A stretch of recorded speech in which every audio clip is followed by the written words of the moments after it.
शिव कुमार, 15 नवंबर से offline class चालू होंगी। सरकार ने, केंद्र सरकार जो है, उन्होंने राज्य सरकारों के लिए कह दिया था कि राज्य सरकार 15 अक्टूबर के बाद चाहें तो वहाँ अपने यहाँ कोचिंग और स्कूलों को चालू करने की अनुमति दे सकती हैं। 15 अक्टूबर को मध्य प्रदेश सरकार है, इसके अलावा महाराष्ट्र सरकार और दिल्ली सरकार, इन 3 सरकार ने कोचिंगें और स्कूल खोलने की अनुमति नहीं दी है। इन्होंने कहा है कि हम 15 नवंबर के बाद में अनुमति देंगे। तो ये अभी ऑफलाइन क्लासेस चालू नहीं हुई हैं, ऑनलाइन क्लासेस ही आपकी 15 नवंबर तक चलेंगी। 15 नवंबर के बाद में फिर आपकी ऑफलाइन क्लासेस स्टार्ट हो जाएंगी।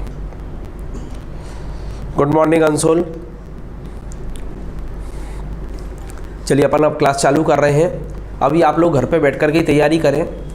बहुत ज़्यादा इस समय पर क्रिटिकल पोजीशन चल रही है। आप लोगों ने एक थ्योरी पढ़ी होगी, इवोल्यूशन की थ्योरी, और ये इवोल्यूशन की थ्योरी देने का जो श्रेय जाता है वो किसको जाता है? चार्ल्स डार्विन को। मैंने शाम के समय पर जो मेरी साइंस की क्लास चल रही है उस क्लास में मैंने पढ़ाया भी था। ठीक है, इस चीज़ को ध्यान रखना यार। इवोल्यूशन की थ्योरी की मैं चर्चा क्यों कर रहा हूँ, इसका कारण है आज बहुत ज़्यादा इंपॉर्टेंट है। आज दैनिक भास्कर अखबार आप देखना फ्रंट पेज का, उस पर इस थ्योरी के बारे में आया है।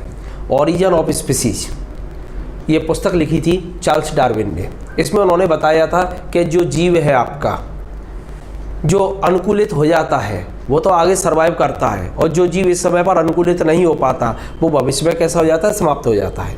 अपनी बॉडी के अंदर लगभग 180, अपनी बॉडी में कितनी है? लगभग 180 अवशेषी अंग पाए जाते हैं। इन अवशेषी अंगों में से एक अंग है आपका, जिसे अपन अक्लदाड़ कहते हैं, अक्लदाड़। ठीक है ना, जैसे अकलदाड़ या विजडम टीथ के नाम से जाना जाता है।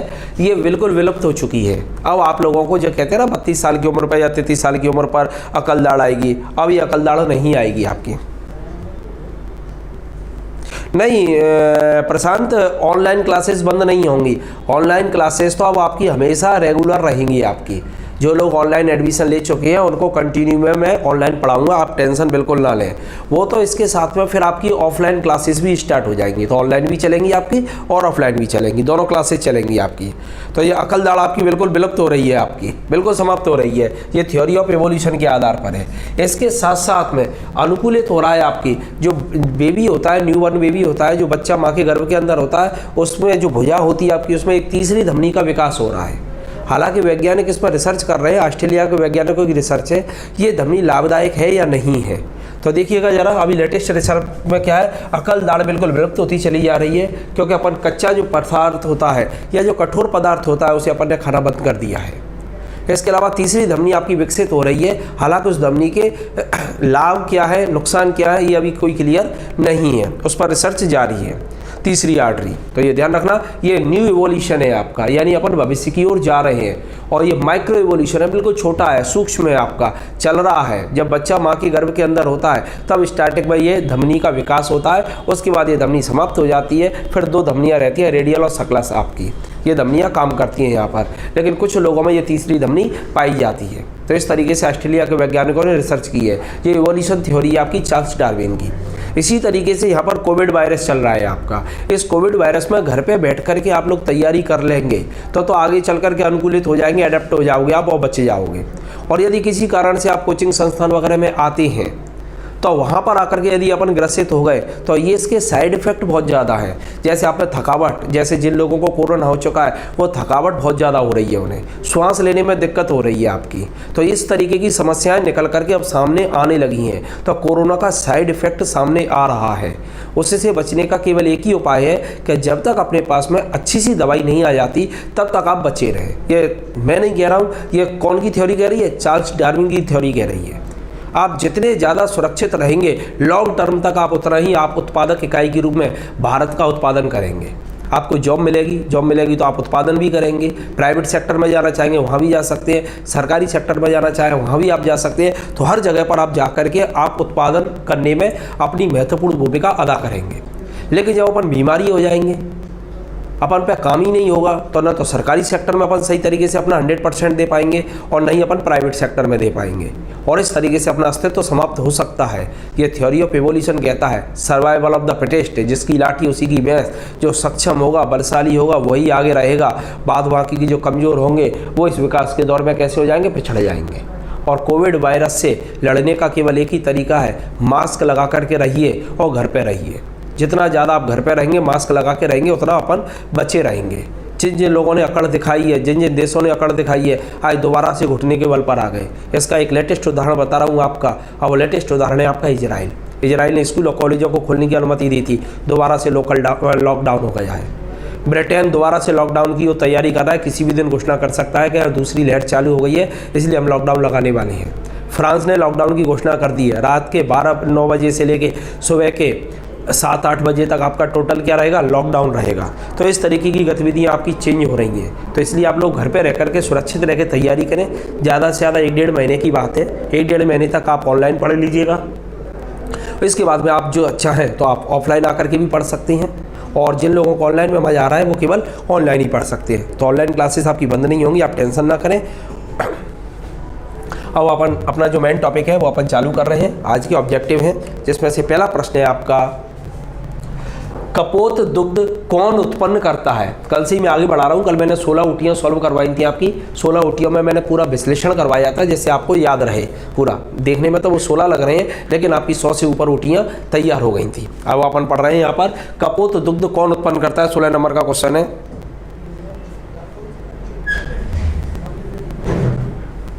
बिल्कुल सही है रवि, सुरक्षित रहेंगे तभी बचे रहेंगे अपन।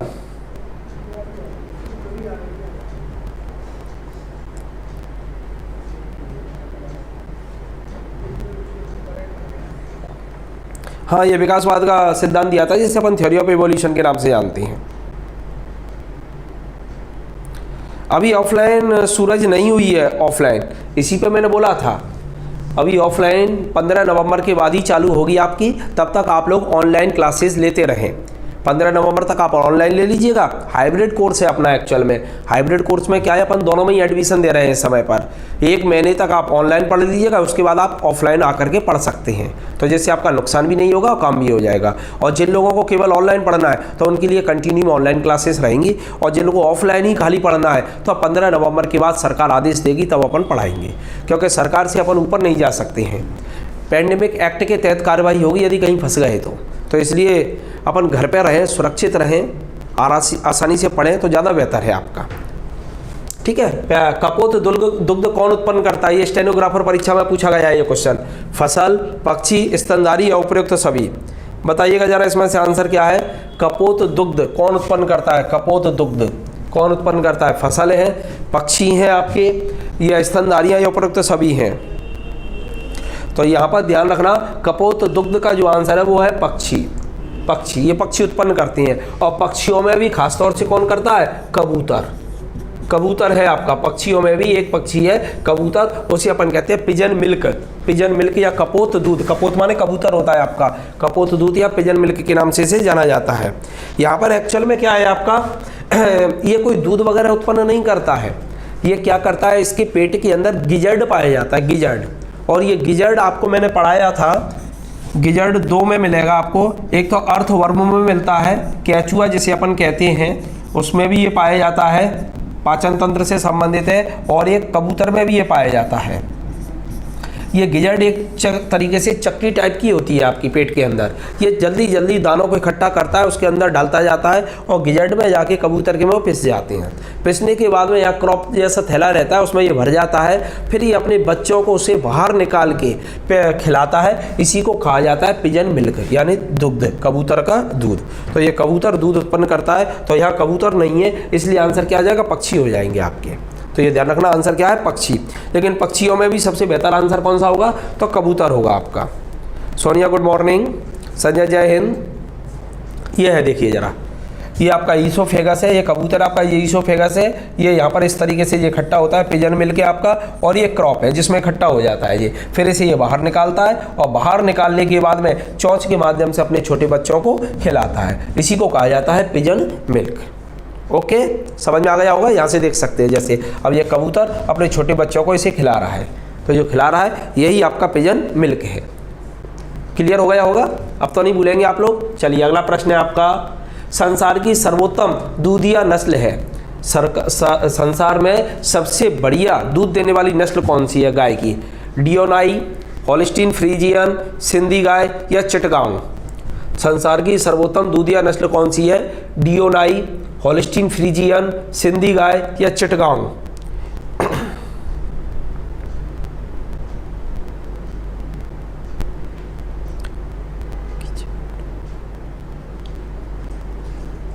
मुर्गी में भी होता है मुर्गी में भी, ठीक है ना। तो इसमें आंसर क्या होगा? Holstein Friesian. Holstein Friesian Mansingh, ये मैं करा चुका हूँ आपको, शाम के समय मैंने कराया था। होल्स्टीन फ्रीजियन दुनिया में सबसे ज़्यादा दूध देने वाली गाय है। और ये गाय कहाँ, किस देश में मिलेगी आपको? तो ये गाय मिलेगी नीदरलैंड में। नीदरलैंड का प्राचीन नाम है आपका हॉलैंड, वर्तमान में इसे अपन नीदरलैंड के नाम से जानते हैं। तो ये गाय आपको कहाँ पर मिलेगी? नीदरलैंड में ये गाय आपको मिलेगी। नीदरलैंड की राजधानी है एम्स्टर्डम, और नीदरलैंड का ये एक शहर है, उस शहर का नाम है द हैग। और द हैग जो शहर है यहीं पर स्थित है आपका अंतर्राष्ट्रीय न्यायालय। यदि आपसे पूछा जाता है अंतर्राष्ट्रीय न्यायालय का मुख्यालय कहाँ पर है, तो नीदरलैंड के एक शहर में है, और शहर का नाम है द हैग। ओके, अब कंफ्यूज नहीं होना चाहिए आपका, और गलत नहीं होना चाहिए। अब इससे आपके 3-4 प्रश्न तैयार हो गए आपके। तो ये होल्स्टीन फ्रीजियन गाय है, इस तरीके की गाय होती है। ये है आपकी सर्वाधिक दूध देने वाली गाय है ये होल्स्टीन फ्रीजियन। और इस गाय की जो मेन वो है, ये कहाँ पर है आपकी? नीदरलैंड की है। दोबारा से रिपीट कर रहा हूँ, नीदरलैंड की है। नीदरलैंड की राजधानी एम्स्टर्डम है। नीदरलैंड को पहले किस नाम से जाना जाता था? तो हॉलैंड। हॉलैंड का नया नाम नीदरलैंड, नीदरलैंड का पुराना नाम तो हॉलैंड। याद रहेगा, ये थोड़ा सा ध्यान रखें। इसका एक शहर है, शहर का नाम क्या है? The Hague. ये किसके लिए जाना जाता है? अंतर्राष्ट्रीय न्यायालय के लिए। अब अंतर्राष्ट्रीय न्यायालय में न्यायाधीशों की संख्या कितनी होती है? तो ये भी ध्यान रखना, अंतर्राष्ट्रीय न्यायालय में न्यायाधीशों की संख्या 15 होती है। अंतर्राष्ट्रीय न्यायालय में न्यायाधीशों की संख्या कितनी है? 15 है। तो अंतर्राष्ट्रीय न्यायालय में न्यायाधीशों की संख्या 15 है। और ये भी ध्यान रखना है, एक अंतर्राष्ट्रीय न्यायालय का जो न्यायाधीश होता है उसका कार्यकाल 9 वर्ष होता है। कितने वर्ष होता है आपका? 9 वर्ष। अंतर्राष्ट्रीय न्यायालय में जो न्यायाधीश हैं उस न्यायाधीश की संख्या 15 है, और उस अंतर्राष्ट्रीय न्यायालय के न्यायाधीश का जो कार्यकाल है वो कितना है? 9 वर्ष है।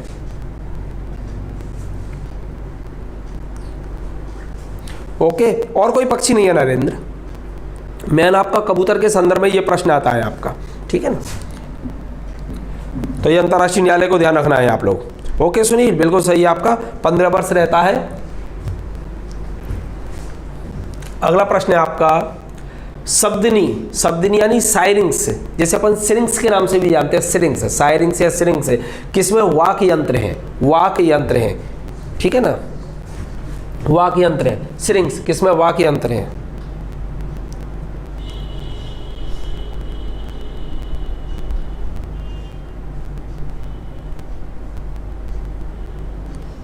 ये स्थायी अस्थायी नहीं होते हैं निधि गोयल। 10 अस्थायी और 5 स्थायी, ये तो संयुक्त राष्ट्र संघ में है आपके 10 और 5 का। अंतर्राष्ट्रीय न्यायालय में तो जो 15 न्यायाधीश होते हैं वो परमानेंट होते हैं आपके 9 वर्ष के लिए। एक न्यायाधीश जो भी चुन के जाता है वो 9 वर्ष के लिए चुन करके जाता है। नंदिनी ये ध्यान रखना जरा। शब्द जो सिरिंग्स है किसका वाक्य यंत्र है? सिरिंग्स के द्वारा कौन बोलते हैं? उभयचर यानी पक्षी बोलते, वो आपके मेढक वगैरह बोलते हैं। सरीसृप, सरीसृप में कौन कौन आ जाता है? कछुआ है आपका, जैसे अपन टर्टल के नाम से जानते हैं। इसके अलावा सर्प है आपका, जिसे स्नेक कहते हैं। इसके अलावा आपकी लिजर्ड है यानी छिपकली है, और आपके मगर है जिसे क्रोकोडाइल कहते हैं। एलिगेटर है जिसे अपन घड़ियाल कहते हैं। और डायनासोर आपके क्या हो चुके हैं? विलुप्त हो चुके हैं। और पक्षी हैं आपके, और स्तनी यानी मैमल, स्तनधारी हैं आपके। तो यहाँ आंसर कौन होगा? पक्षी है। पक्षियों का जो वाक्य यंत्र होता है उसे अपन सिरिंग्स कहते हैं। और मनुष्यों का जो वाक्य यंत्र होता है, जैसे मैं आप लोगों से बोल रहा हूँ, आप लोग मेरे से जो बात कर रहे हैं, वो कहलाता है आपका लैरिंग्स। लैरिंग्स, तो ये ध्यान रखना है आपको।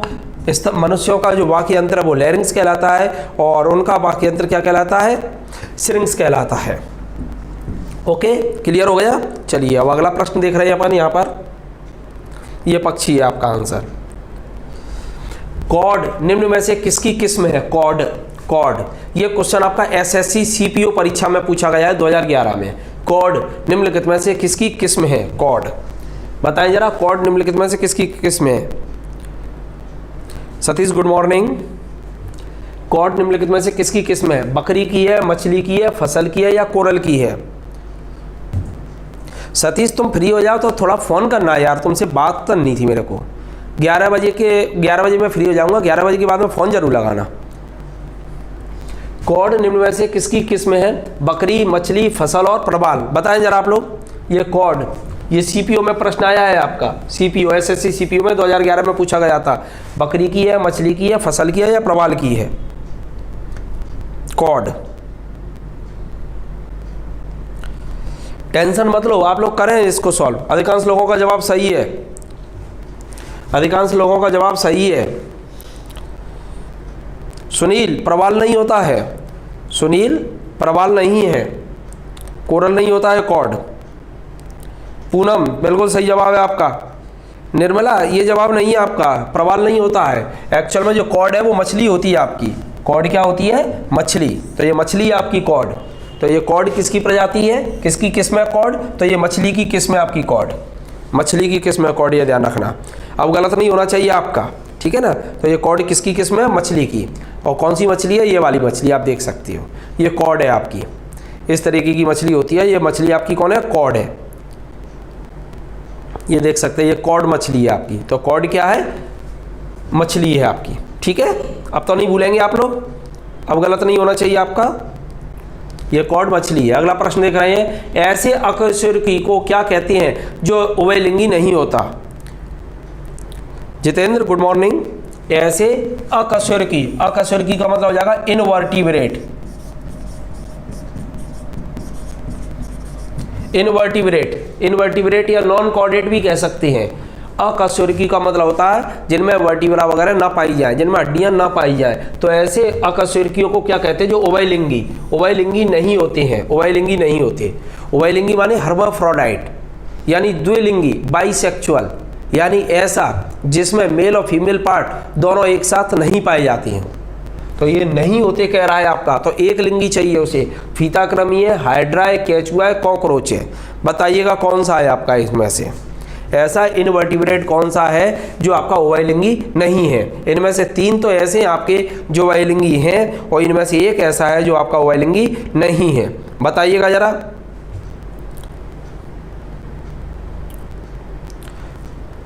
केचुआ, वर्षा का आंसर है हाइड्रा, निशा का भी आंसर हाइड्रा है, बबीता का आंसर केचुआ था, दीक्षा का आंसर हाइड्रा है। देखिए जरा, ये क्या कह रहा है? उभयलिंगी नहीं है। उभयलिंगी को अपन अंग्रेजी में बोलते हैं, उभयलिंग क्या होता है? मतलब कि एक ही एनिमल में मेल पार्ट और फीमेल पार्ट दोनों पाए जाए। इनको अपन बाइसेक्सुअल के नाम से भी जानते हैं, इन्हें हर्माफ्रोडाइट के नाम से भी जाना जाता है। तो कौन सा नहीं है? फीताक्रमी को आप देखेंगे उभयलिंगी होता है, इसमें मेल और फीमेल पार्ट दोनों साथ में पाई जाती हैं। तो इसलिए ये आंसर आपका कैसा हो जाएगा? गलत हो जाएगा। अगला होगा हाइड्रा, हाइड्रा में भी मेल और फीमेल दोनों पाई जाती हैं, यानी ये आंसर भी आपका कैसा होगा? गलत होगा, जो उभयलिंगी होता है। केचुआ, इसमें भी मेल और फीमेल पार्ट दोनों एक ही एनिमल में पाई जाती हैं, इसलिए ये भी कैसा होगा? उभयलिंगी होगा आपका। अब आता है कॉकरोच। कॉकरोच आपका यूनिसेक्सुअल होता है, यानी एक लिंगी होता है। मेल कॉकरोच अलग होगा और फीमेल कॉकरोच आपका कैसा होगा? अलग होगा। तो ये ध्यान रखना। निर्मला, और मेरी बीच में स्वास्थ्य खराब था इसलिए शाम को क्लास नहीं हो पा रही थी। अब कंटिन्यू में आपकी शाम को क्लास रहेगी, आज क्लास रहेगी, अब रेगुलर रहेगी क्लासेस। अब नहीं बंद होगी आपकी, है ना। तो आंसर कौन सा होगा इसमें? डी आंसर होगा आपका, डी आंसर कॉकरोच का। यह है कॉकरोच आंसर। ये आप जो देख रहे हैं कॉकरोच है, ये यूनिसेक्सुअल होता है आपका। और ये है आपका फीताक्रमी, जैसे अपन टैप वर्म के नाम से जानते हैं, ये फीताक्रमी है, टैप वर्म है, ये बाइसेक्सुअल होता है आपका। ओके। और इसे आप जानते ही है, ये हाइड्रा है आपका, ये भी आपका कैसा होता है? बाइसेक्सुअल होता है आपका हाइड्रा भी। और ये से तो जानते ही, अर्थवर्म है, केचुआ है, किसानों का मित्र है, ये भी आपका कैसा होता है? बाइसेक्सुअल होता है। हाँ, इसमें बबीता रीजनरेशन भी होता है, इसमें बडिंग पद्धति भी होती है हाइड्रा में, रीजनरेशन भी होता है आपका हाइड्रा में। तो ये सब कुछ होता है हाइड्रा में। चलिए अगला प्रश्न है आपका, निम्नलिखित में से कौन सा जंतु स्तनपायी नहीं है? स्तनपायी नहीं है। ऐसे प्रश्न बड़े खतरनाक होते हैं, इन्हें पूरा पढ़ना चाहिए। अपन लोग क्या करते हैं, बड़े फास्ट पढ़ते हैं स्तनपायी और नहीं पे ध्यान ही नहीं दे पाते अपन। तो स्तनपायी है ऐसे हो जाता है, और फिर यहाँ से देखते हैं तो पहले ही देखा, नीचे तक तो पहुँचेंगे नहीं और सीधा आंसर लगाए आगे बढ़ गए। जबकि ऐसे प्रश्नों को आसान आराम आराम से पढ़ना चाहिए जहाँ नहीं शब्द आता है। बड़े खतरनाक होते हैं ये प्रश्न आपके। तो ये स्तनपायी नहीं है, यानी इनमें 3 आपके कैसे होंगे, स्तनधारी होंगे। 3 आपके स्तनधारी होंगे, एक स्तनधारी नहीं होगा। बस वही आपको ढूंढना है कौन सा है जो स्तनधारी नहीं है। बस ऐसे ही आंसर आप लोग दें बिल्कुल। अभी तक जितने भी लोगों ने आंसर दिया है सही है। अतुल क्या कर रहे हो यार, अतुल आंसर गलत है। डॉली आंसर गलत है, चूहा स्तनधारी होता है, चूहा स्तनधारी होता है आपका। चूहा मैंने पढ़ाया है शाम को साइंस में, चूहा पढ़ाया था मैंने आप लोगों को, चूहा स्तनधारी होता है। ये शार्क है ना, शार्क, शार्क मछली है। शार्क कौन है, मछली है। ये चमगादड़ कौन है आपका, स्तनधारी है। गाय कौन है आपकी, स्तनधारी है। चूहा कौन है, स्तनधारी है। शार्क कौन है, मछली है। और वो क्या कह रहा है, कौन सा स्तनधारी नहीं है, तो आंसर क्या होगा, शार्क। शार्क आपका स्तनधारी नहीं है। शार्क कौन है, मछली वर्ग में आता है। इसे दोबारा से क्लियर कर लो। अपन बांटते हैं कॉर्डेटा फाइलम। कौन सा फाइलम है ये, कॉर्डेटा फाइलम है। कॉर्डेटा वो फाइलम होता है जिसमें हड्डियां बनना चालू हो जाती हैं, ठीक है। कॉर्डेटा फाइलम को अपन फिर बांटते हैं क्लास में। तो ये नीचे की अपन बात कर रहे हैं क्लास है।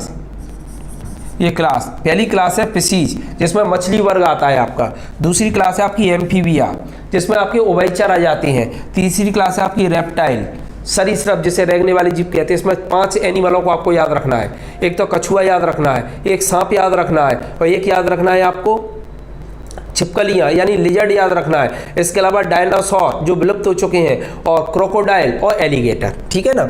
और यहाँ से फिर 2 विकास होता है, यहाँ से 2 क्लासें बनती हैं। एक क्लास से पक्षी बनते हैं जैसे अपन एप्स के नाम से जानते हैं या एवीज कहती हैं, और दूसरे से बनते हैं मैमल यानी स्तनधारी बनते हैं आपके, ठीक है ना। ये है आपका। अब ये पिसीज वाला है, इसे 2 भागों में बांटते हैं। एक वो है जिनका एंडोस्केलेटन आपका कार्टिलेज का बना होता है, उन मछलियों को अपन रखते हैं कार्टिलेजिनस में यानी कॉन्ड्रिक्थीस में, और जिनमें हड्डियाँ बोन्स की बनी होती है उनको रखते हैं अपन ऑस्टिकथीज में। तो इस तरीके से 2 में बांट देते हैं। ये एम्फीबिया है आपका, और इन दोनों के बीच की जो कड़ी है आपकी वो 3 मछलियां हैं, और वो 3 मछलियां कौन सी है, लंग फिश के नाम से जानी जाती हैं। कल मैंने बताया था 3 मछलियां लंग फिश के नाम से जानी जाती हैं। वो 3 मछलियां कौन कौन सी हैं, नियोसेरोटोडस, लेपिडोसायरन और आपकी प्रोटोप्टेरस। तो जो प्रोटोप्टेरस है ये आपको अफ्रीका महाद्वीप में मिलेगी।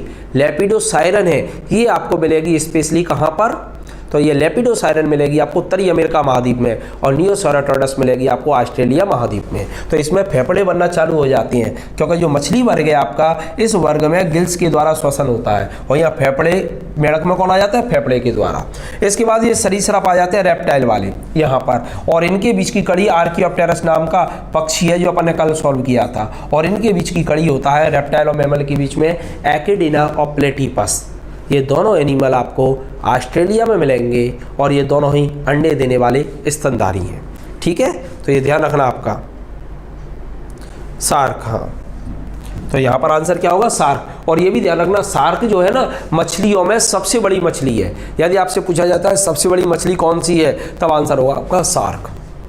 ये ध्यान रखना, ये है आपकी सबसे बड़ी मछली शार्क, ये शार्क मछली है। क्लियर, अब गड़बड़ मत करना बिल्कुल भी। अगला प्रश्न है आपका, उभयचर शब्द का अर्थ क्या है। ये बड़ा अच्छा प्रश्न है, ये भी आपको समझना पड़ेगा। उभयचर, उभयचर माने एम्फीबिया। एम्फीबिया शब्द का अर्थ क्या है, 3 जीव वाला, 4 जीव, 2 जीव या 1 जीव। उभयचर, उभयचर में कौन से आएंगे आपके, ये प्रश्न आपका एसएससी 2015 में आया था आपका प्रश्न। आपका बताएं जरा क्या आंसर होगा इसमें। उभयचर शब्द का अर्थ है 3 जीव, 4 जीव, 2 जीव या 1 जीव।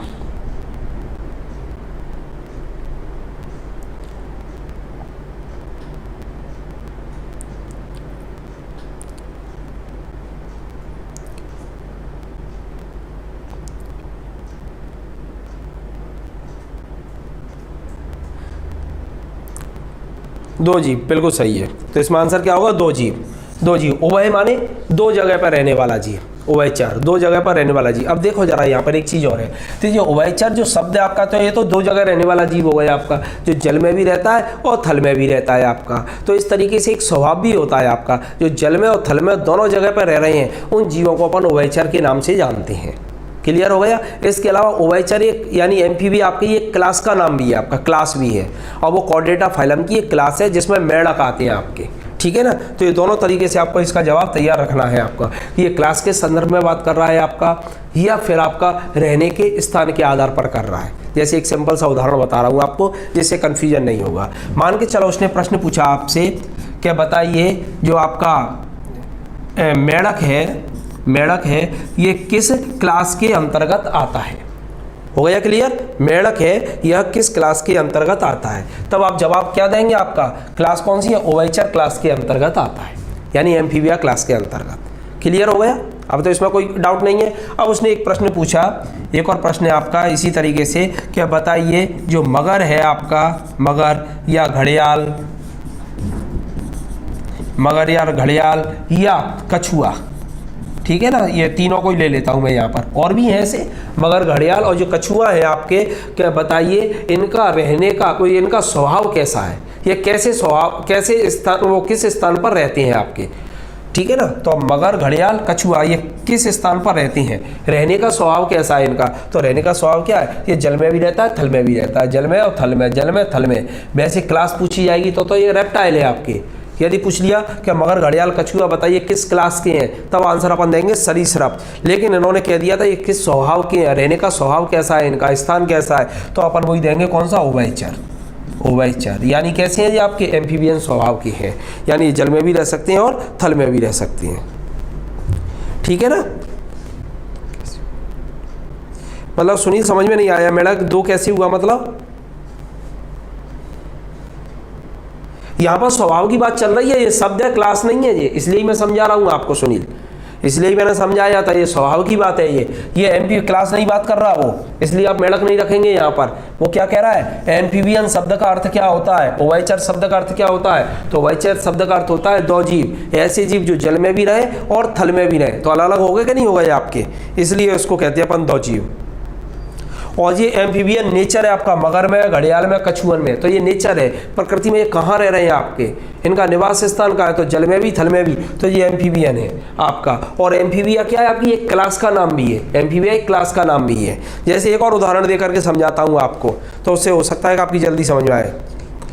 एक जैसे अभी अपन ने हाइड्रा पढ़ा था, हाइड्रा पढ़ा था, हाइड्रा क्या है, ठीक है ना, यही तो अपन ने पढ़ा था, और यहाँ से क्लियर कर रहे हैं अपन, हाइड्रा अभी मैंने आपको पढ़ाया था, हाइड्रा क्या है, तो हाइड्रा एक जीव है।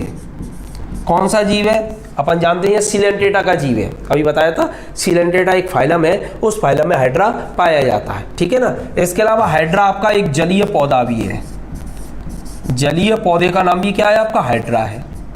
इसके अलावा एक तारामंडल है आपका, तारामंडल, आकाश में 89 तारामंडल है, उनमें से एक तारामंडल है, उसका नाम भी क्या है आपका, हाइड्रा है। इसके अलावा एक द्वीप है आपका, द्वीप, उस द्वीप का नाम भी क्या है, हाइड्रा है। इसके अलावा जो परी कथाएं आपकी, परी कथाएं मतलब बाइबल वगैरह में जो कथाएं, स्टोरियां वगैरह बनाई गई हैं, उन कथाओं में या उन स्टोरियों में हाइड्रा आपका एक दैत्याकार 8 भुजा वाला अजगर है आपका। इसके अलावा हाइड्रा एक स्पोर्ट बाइक का नाम भी है। तो हाइड्रा कितने हो गए, बहुत सारे हो गए आपके हाइड्रा अलग अलग, सही है ना। अब अपन वो किस हाइड्रा की बात कर रहा है, तो वो जैसा प्रश्न पूछेगा उस हिसाब से अपन को जवाब देना है। क्लियर है, अब तो भूलेंगे नहीं आप लोग। तो इसी तरीके से उभयचर जो है, उभयचर एक स्वभाव भी होता है आपका, और उभयचर आपका एक क्लास का नाम भी है आपका।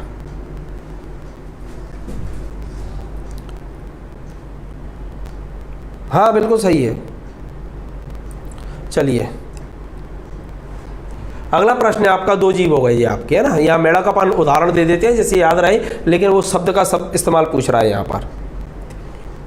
शार्क में किस प्रकार की पूंछ पाई जाती है, अभी अपन ने तैयार किया था। शार्क एक मछली है, ये अपन तैयार कर चुके हैं। शार्क क्या है, एक मछली है। अब आपको बताना है कि शार्क में किस प्रकार की पूंछ पाई जाती है, विषमपाली पूंछ, द्विसमपाली पूंछ, या आद्यपाली पूंछ, या समपाली पूंछ।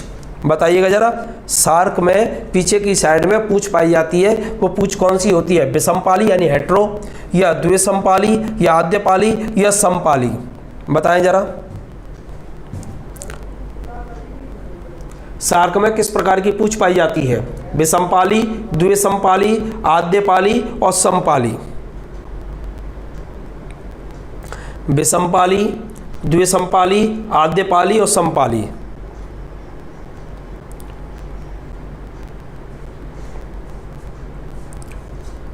बताएं जरा।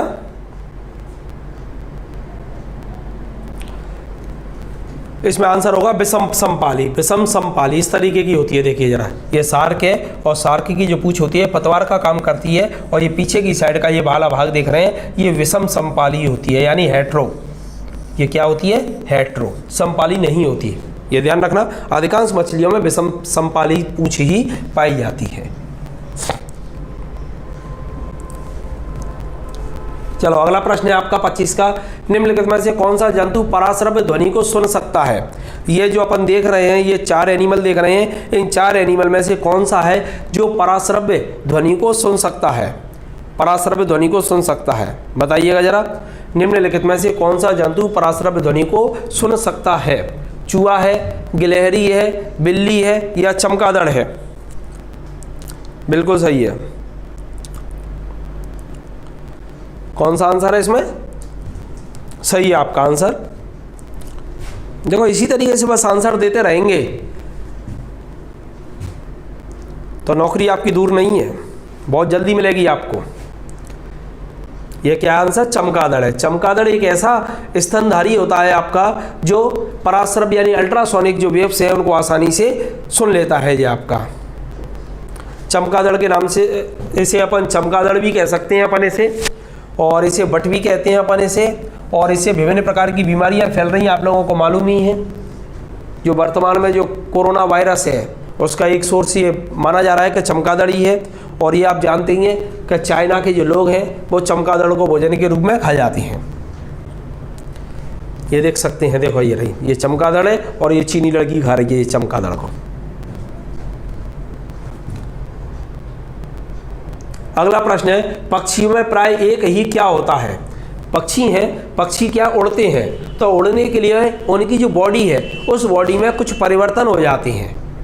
पक्षियों में उड़ान भरने के लिए उनके वजन, शरीर को हल्का कैसे रखा जाए, उसके लिए उसमें कुछ परिवर्तन होते हैं। तो इसी परिवर्तन में उसमें कुछ चीज़ एक ऐसी है जो केवल एक ही पाई जाती है। अब बताइएगा इनमें से कौन सी चीज़ है जो एक ही पाई जाती है? गुर्दा, गुर्दा माने किडनी, फेफड़े, फेफड़े माने लंग्स, वृषण, वृषण माने टेस्टिज, और अंडाशय, अंडाशय माने ओवरी। तो इनमें से केवल एक ही पाया जाता है, बाद बाकी के सब डबल होंगे।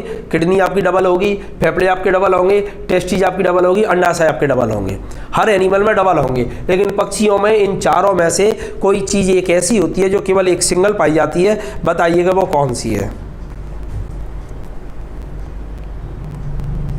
बताएं जरा।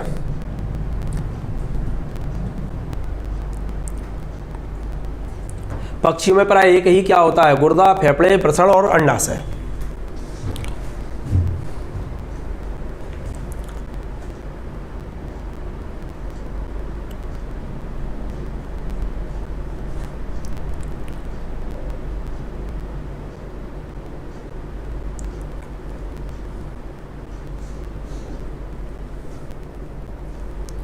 ओके, सभी का आंसर सही है, अंडाशय। अंडाशय यानी ओवरी। ओवरी आपकी पक्षियों में केवल सिंगल होती है, बाद बाकी की चीजें पक्षियों में कैसी होती हैं? आपकी डबल होती है। तो ये ध्यान रखना, आंसर आपका क्या हुआ? ओवरी। इसके अलावा पक्षियों में एडेप्टेशन के लिए एक चीज और पाई जाती है, ये भी बड़ी इंटरेस्टिंग है। पक्षियों की जो हड्डियां होती है वो छिद्रित होती हैं, यानी पक्षियों में जो बोन पाई जाएगी वो कौन सी बोन पाई जाएगी? न्यूमेटिक बोन पाई जाएगी। न्यूमेटिक, तो पक्षियों में कौन सी बोन पाई जाती है? न्यूमेटिक बोन पाई जाती है, यानी छिद्रित हड्डियां पाई जाती हैं जिससे आसानी से उड़ान भर सकें। वजन को कम करने के लिए अंडाशय क्या होता है? एक इसमें विलोपित हो जाता है, सिर्फ एक ओवरी पाई जाती है। तो ये ध्यान रखिएगा, केवल एक अंडाशय पाया जाएगा इसमें। ये देख सकते हैं, अंडाशय आपका क्या होता है? सिर्फ ओनली एक होता है आपका। तो ये सिर्फ एक अंडाशय है इसमें पक्षियों में। अगला प्रश्न है, प्राणियों के वैज्ञानिक नाम लिखने में कौन सी भाषा का प्रयोग करते हैं अपन? हाँ सही है, बिल्कुल सही है सुनील। प्राणियों के वैज्ञानिक नाम लिखने में किस भाषा का प्रयोग करते हैं अपन? प्राणियों के वैज्ञानिक नाम लिखने में फ्रेंच भाषा है, लैटिन भाषा है, जर्मन है या डच है आपकी? प्राणियों के वैज्ञानिक नाम लिखने में किस भाषा का प्रयोग करते हैं? फ्रेंच है, लैटिन है, जर्मन है या डच है?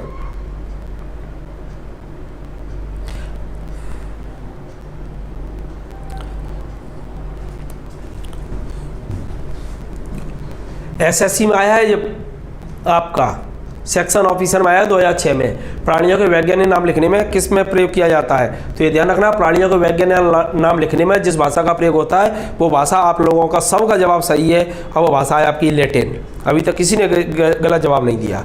तो कौन सी भाषा है? लैटिन भाषा है। ये आपकी इस तरीके की लिखी जाती है, इंग्लिश जैसी होती है, ये लैटिन भाषा होती है आपकी। इसमें तिरछे एरेटिक शब्द लिखे जाते हैं। और वैज्ञानिक आइंस्टीन का नाम सुना हो आप लोगों ने? आइंस्टीन ने कहा था अंग्रेजी जो भाषा है वो मूर्खों की भाषा है, मेरी समझ में नहीं आती। वैज्ञानिकों की जो भाषा है वो लैटिन भाषा है। ये शब्द आपके आइंस्टीन के थे लैटिन भाषा को लेकर के। अगला प्रश्न है आपका, हरित ग्रंथियां किससे संबंधित हैं? ये भी बड़ा इंटरेस्टिंग प्रश्न है और ये संयुक्त स्नातक परीक्षा 2012 में पूछा गया है। इसके अलावा ये एमपीपीएससी में भी ये प्रश्न आपका कई बार आया था, एमपीपीएससी में और यूपीपीएससी में भी ये प्रश्न आया है आपका। तो हरित ग्रंथियां किससे संबंधित हैं? हरित ग्रंथियां, तो हरित ग्रंथियों को आप पहले इंग्लिश में बदलें। हरित माने होता है ग्रीन और ग्रंथि माने होता है ग्लैंड, तो इसको अपन क्या नाम दे सकते हैं? Green gland. तो ग्रीन ग्लैंड किससे संबंधित हैं? जनन से संबंधित हैं, उत्सर्जन से हैं, श्वसन से हैं या पाचन से हैं? बताइएगा जरा। अब देखो जवाब आने लगे आप लोगों के, बिल्कुल सही है और ये मेरे नोट्सों में भी लिखा हुआ है ये प्रश्न आपका। तो ये ग्रीन ग्लैंड किससे संबंधित है? आपकी उत्सर्जन से संबंधित है, एक्सक्रीशन से संबंधित। तो ये ग्रीन ग्लैंड किससे संबंधित है? उत्सर्जन। तो ये तो सिंपल प्रश्न हो गया। अब एक टफ प्रश्न मैं यहीं से पूछ रहा हूँ आपसे, थोड़ा सा आप बताएं। सभी का जवाब सही है, बिल्कुल उत्सर्जन से संबंधित है ग्रीन ग्लैंड या हरित ग्रंथियां। अब आप एक प्रश्न का जवाब और दें, ये ग्रीन ग्लैंड किन एनिमल में पाई जाती है? यानी कौन सा फाइलम है जिस फाइलम में ये ग्रीन ग्रंथियां उत्सर्जन अंग का कार्य करती हैं? बताएं जरा, कौन सा फाइलम है आपका? कौन सा फाइलम है? बिल्कुल सबका जवाब सही है। अगला प्रश्न है मेरा, इसी से संबंधित है, जो ग्रीन ग्लैंड है वो किस फाइलम में पाई जाती है? फाइलम बताना है आपको, एनिमल मत बताओ। एनिमल में कन्फ्यूजन हो सकता है आपको, इसलिए आप सीधा सीधा फाइलम बताएं। किस फाइलम की विशेषता है ग्रीन ग्लैंड? मैं 4 विकल्प दे देता हूं आपको। Number 1 arthropoda, number 2 Mollusca, number 3 Annelida और नंबर 4 इनमें से कोई नहीं। इनमें से कोई नहीं। बताइएगा जरा, ग्रीन ग्रंथियां किस फाइलम के एनिमल की विशेषता है? अब आप लोग सब सही पढ़ रहे हैं। 2 लोगों का जवाब आया है, अभी 2 लोगों का जवाब आया। आप जल्दी से जल्दी जवाब दीजिएगा। डॉली मोलस्का नहीं है, डॉली मोलस्का नहीं है, आर्थ्रोपोडा है। आर्थ्रोपोडा में कॉकरोच वगैरह जो पाए जाते हैं आपके, उनमें ये ग्रीन ग्रंथियां उत्सर्जन का कार्य सहायक अंग के रूप में करती हैं। तो यहाँ पर आपको ध्यान रखना है, आंसर आपका क्या होगा? आर्थ्रोपोडा। आर्थ्रोपोडा में पाई जाती हैं आपकी, देख सकते हो ये आपका, ये है ग्रीन ग्रंथि। ये रही ग्रीन ग्रंथि, हरे रंग की होती है इसलिए इसका नाम पड़ गया है ग्रीन ग्लैंड। ये ग्रीन ग्लैंड है आपकी, ये पाई जाती है यहाँ पर। ओके, अब तो नहीं भूलेंगे, आर्थ्रोपोडा के एनिमलों में है ये आपकी, बिल्कुल सही है। चलिए अगला प्रश्न है आपका, नेक्स्ट है डायनासोर थे, ये तो कई बार किया है अपन ने। स्तनपायी जो लुप्त हो गए हैं, विशाल शाकाहारी जंतु जिन्होंने हिप्पोपोटेमस जाति को जन्म दिया था, अंडा देने वाले स्तनधारी और सरीसृप जो लुप्त हो गए हैं। बताइएगा जरा, ये गलत नहीं होगा आपका, ये मेरे को मालूम है, ये गलत नहीं करेंगे आप लोग। डायनासोर थे, स्तनपायी जो लुप्त हो गए हैं, विशाल शाकाहारी जंतु जिन्होंने हिप्पोपोटेमस जाति का जन्म दिया, अंडा देने वाले स्तनपायी और सरीसृप जो लुप्त हो गए। सरीसृप जो लुप्त हो गए।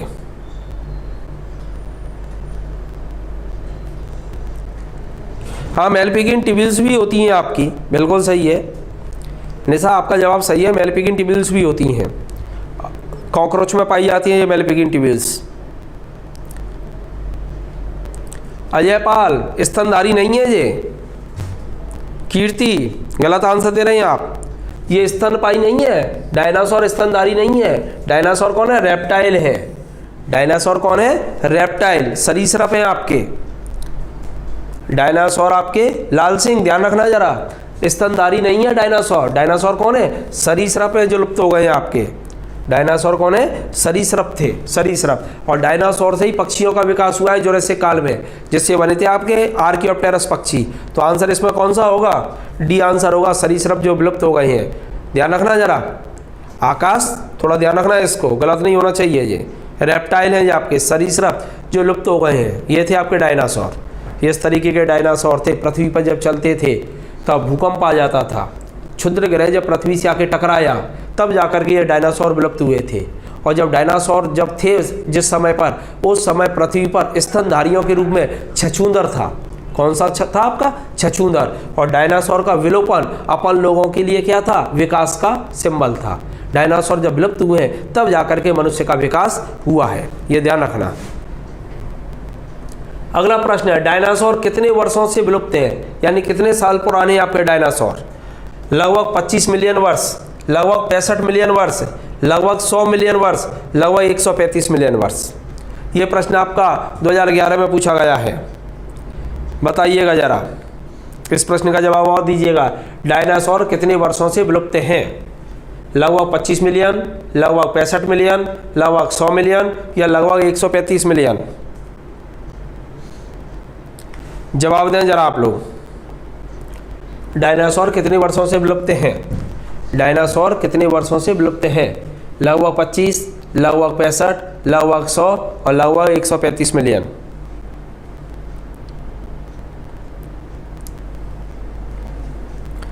इसमें आंसर होगा लगभग आपका 65 मिलियन वर्ष से, 6.5 करोड़ साल पहले थे आपके, लगभग 65। तो आंसर कौन सा होगा? बी आंसर आपका सही है, ठीक है ना, लगभग 65। आपको याद होगा मैंने बताया भी था 6.5 करोड़ वर्ष पहले, कई बार बोला है मैंने, जिन लोगों ने मेरे से पढ़ा है 6.5 करोड़ साल पहले थे। बी आंसर सही है, डायनासोर तो ये थे ही, ठीक है। अगला प्रश्न है आपका, असम और नागालैंड के पहाड़ी वनों में पाए जाने वाला भारत का एकमात्र कपी कौन सा है? कपी आपके ये 4 है, ये आप जो देख रहे हैं 4 कपी हैं, ओरंगुटान है, गिब्बन है, चिंपांजी है, गोरिल्ला है। इन 4 कपी में से भारत में कौन सा कपी पाया जाता है? बताइएगा जरा, इन 4 कपियों में से भारत में कौन सा कपी पाया जाता है? इन 4 कपियों में से भारत में कौन सा कपी पाया जाता है? बिल्कुल सही है निशा, आपका जवाब बिल्कुल एकदम सही है, गिब्बन। गिब्बन जो है आपका, गिब्बन जो है आपका, हाँ यही गिब्बन है। ये गिब्बन भारत में पाया जाता है, असम वगैरह का जो बेल्ट है आपका उस बेल्ट में मिलता है ये आपको गिब्बन, सिक्किम वाले बेल्ट में भी आपको गिब्बन मिलता है। और ये छोटा है आपका, ये छोटा है, ठीक है ना। आकार में सबसे बड़ा जो होता है वो गोरिल्ला होता है, ये आकार में सबसे बड़ा है। मनुष्य के सबसे नज़दीक जो कपी है ये चिंपांजी है आपका। और ये ध्यान रखना, इनके लिए अपन बानर या बंदर शब्द का इस्तेमाल नहीं करेंगे, इनके लिए कौन सा शब्द इस्तेमाल होगा आपका? कपी। कपी शब्द सबसे बेहतर है आपका। ये ओरंगुटान है, ये दक्षिण पूर्व एशिया में पाया जाता है आपका। तो इस तरीके से यहाँ पर भारत के संदर्भ में पूछ रहा है तो आंसर कौन सा होगा? गिब्बन। ये स्मॉल है आपका, सबसे छोटा है, और ये आकार में सबसे बड़ा है। ये मनुष्य के सबसे नज़दीक है आपका चिंपांजी, ठीक है ना। तो ये ध्यान रखना। और इन तीनों को ए, सी और डी, इन तीनों को अपन ग्रेट कपी कहती हैं क्योंकि इनका शरीर का आकार कैसा होता है? विशाल होता है। सबसे छोटा कपी गिब्बन है, बिल्कुल सही है अतुल। ये आप देख रहे हैं, ये सबसे छोटा कपी है, ये इस तरीके का होता है, ये कपी है ये। और ये अपने पूर्वज यही माने जाते हैं चारों, ये अपने पूर्वज है। अपने पूर्वज बंदर नहीं है, अपने पूर्वज कौन है? कपी है।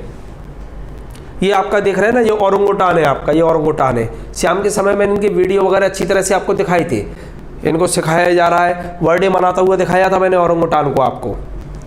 ये आप जो देख रहे हैं ये वाला, ये आपका चिंपांजी है, ये आपका चिंपांजी है, ये मनुष्य के सबसे नियरेस्ट आपका यही चिंपांजी है। और ये देख रहे हैं ये गोरिल्ला है आपका, शरीर के आकार में ये सबसे बड़ा होता है आपका गोरिल्ला। तो इस तरीके से आपके कपी हैं। आज के लिए इतना ही है आपका। आप लोग अभी 15-16 दिन की बात और है, 15-16 दिन के लिए आप ऑनलाइन पढ़ें।